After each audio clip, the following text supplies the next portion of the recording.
नमस्कार, fast and facts में आप सभी का स्वागत है। मैं हूं आपके साथ में मानसा मलिक, मेरे साथ हैं अदिति। दिखाते हैं आपको सारी खबरें पूरी रिसर्च के साथ। पाकिस्तान आर्मी की पोस्ट उड़ाए जाने पर पाकिस्तान के एयर चीफ ने भारत को बदले की धमकी दी है। पाक एयर चीफ ने आज सियाचिन में भारतीय सीमा के पास लड़ाकू विमान से भी उड़ान भरी। नौशेरा में दुश्मन की चौकी पर भारतीय सेना के इस धमाके ने पाकिस्तान को हिलाकर रख दिया है। इसी की बौखलाहट में पाकिस्तान के एयर चीफ सोहेल अमान की एक गीदड़ भभकी। सियाचिन में पाकिस्तान के एयरबेस करदू का दौरा करके पाक एयर चीफ ने अपने जवानों को संबोधित किया और भारत को धमकी दी कि वो पाकिस्तान को हल्के में ना ले। पाकिस्तान हर कार्रवाई का जवाब देने का दम रखता है कि भारत की पीढ़ियां याद रखेंगी। पाक एयर चीफ ने इसके बाद मिराज लड़ाकू विमान में उड़ान भरी। हालांकि उनके विमान ने बॉर्डर का उल्लंघन नहीं किया। शायद वो 71 वॉर में कमीशन ऑफिसर नहीं होंगे एयरफोर्स, पाकिस्तान एयरफोर्स में। शायद उनको पता नहीं होगा कि इंडिया क्या कर सकती है। 65 लीजिए, 71 लीजिए, 98 लीजिए, इंडिया ने बहुत कुछ किया है और इससे एयर मार्शल सब कुछ सबक सीखेंगे, ये मेरी उम्मीद है। भारतीय सेना ने कल पाकिस्तान पोस्ट को तबाह करने का वीडियो जारी किया था। सेना ने नौशेरा सेक्टर में पाकिस्तान पोस्ट को 10 मई को मोर्टार और मिसाइल से उड़ा दिया। पाकिस्तान पोस्ट से आतंकियों की भारत में घुसपैठ कराने की कोशिश की जा रही थी। पाकिस्तान ने अपनी पोस्ट को तबाह किए जाने के भारत के दावों को गलत बताया है। पाक ने इस साल 70 बार सीज फायर तोड़ा है। इसमें 40 बार नौशेरा में फायरिंग हुई है। पाकिस्तान की ओर से भारतीय चौकियों को उड़ाए जाने का एक वीडियो कल वायरल हुआ था, लेकिन सेना ने इस वीडियो को फर्जी बताया है। जम्मू कश्मीर के नौगाम में आतंकवादियों के खिलाफ ऑपरेशन में शहीद हुए सेना के तीनों जवानों को आज उनकी रेजिमेंट ने आखिरी विदाई दी।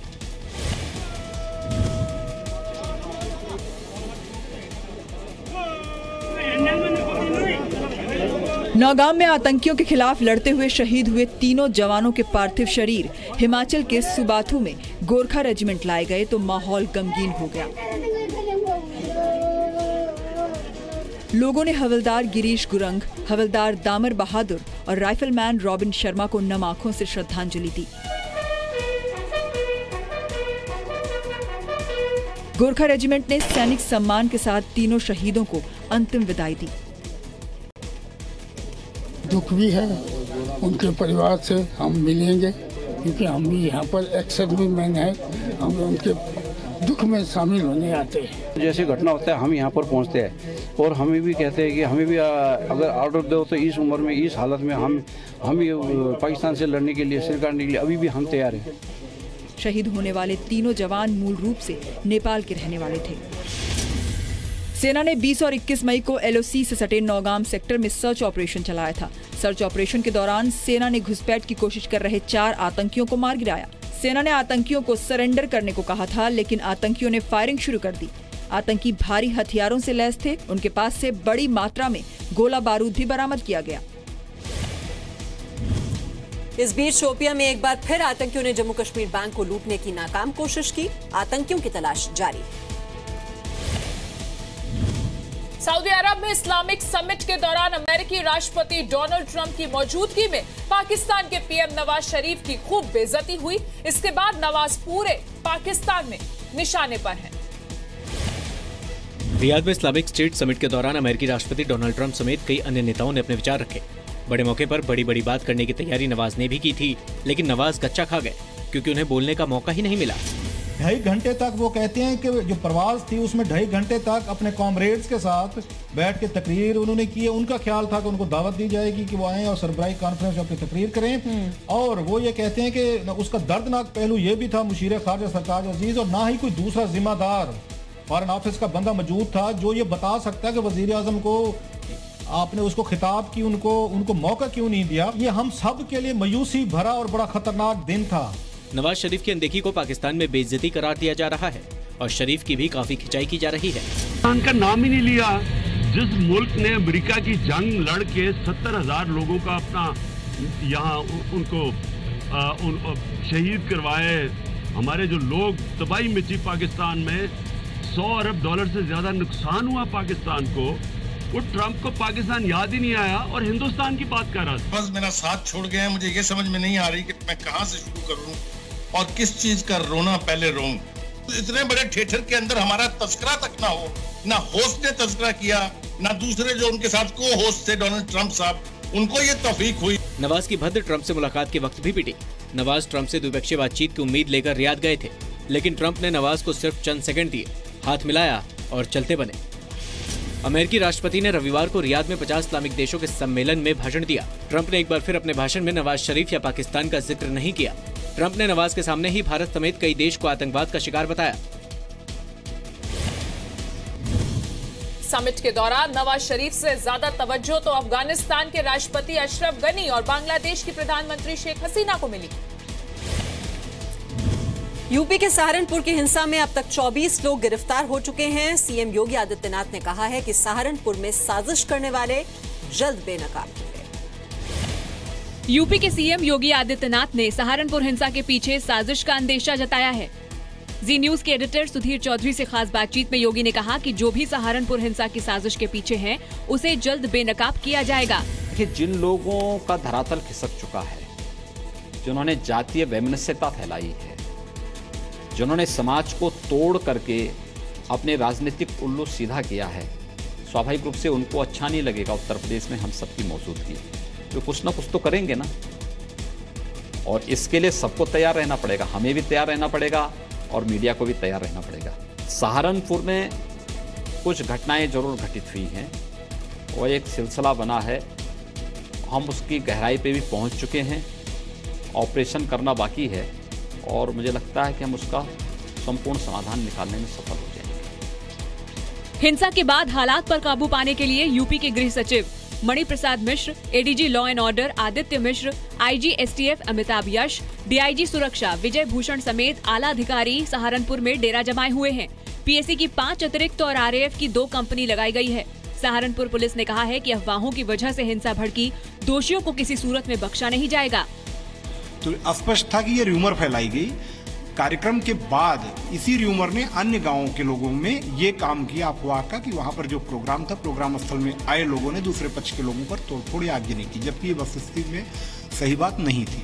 इसी कड़ी में अफवाहों के कारण ही कल के घटनाक्रम में जन्म लिया। इसीलिए मैंने फिर से इस चीज को दोहराया कि जो भी अफवाह फैलाने वाले लोग हैं उन पर भी कड़ी कार्रवाई होगी। बीएसपी अध्यक्ष मायावती ने हिंसा के लिए योगी सरकार को जिम्मेदार ठहराया है। तो ज्यादातर दलितों के जो घर है वो जला दिए, लोगों को बड़ा जख्मी किया, बहन बेटियों को बेइज्जत किया।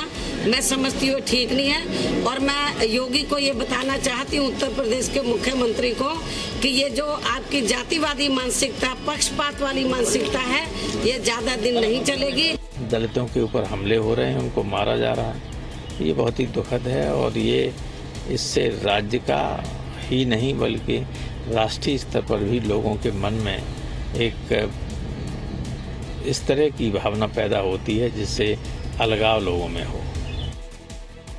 कल सहारनपुर के शब्बीरपुर में मायावती के कार्यक्रम के बाद बड़गांव में हिंसा भड़क गई थी। हिंसा के दौरान कुछ लोगों पर तलवार से हमला किया गया, गोली भी चली। हिंसक झड़प में 15 लोग घायल हो गए। हिंसा के बाद पूरे यूपी में हाई अलर्ट घोषित कर दिया गया। सभी जिलों में जातीय रैली, प्रदर्शनों, धरनों पर रोक लगा दी गई है। यूपी सरकार हिंसा में मारे गए आशीष के घर वालों को 15 लाख रुपए की आर्थिक मदद देगी। घायलों को 50-50 हजार रुपए की मदद दी जाएगी। यूपी में इनकम टैक्स की बड़े छापेमारी से सरकारी अफसरों में हड़कंप मच गया है। आयकर विभाग ने आज एक साथ 15 जगहों पर छापेमारी की। लखनऊ, नोएडा और गाजियाबाद समेत यूपी के शहरों में 15 जगहों पर आयकर विभाग की छापेमारी, जिसने अफसरों से लेकर बाबुओं तक की नींद उड़ा दी है। जिन अफसरों के यहाँ छापे मारे गए उनमें 2 IAS और 1 PCS भी हैं। इन सभी पर आय से अधिक संपत्ति जुटाने का शक है। नोएडा में आयकर की टीम ने गाजियाबाद के पूर्व डीएम विमल शर्मा के घर पर भी छापा मारा। विमल शर्मा अभी ग्रेटर नोएडा अथॉरिटी में एडिशनल CEO हैं।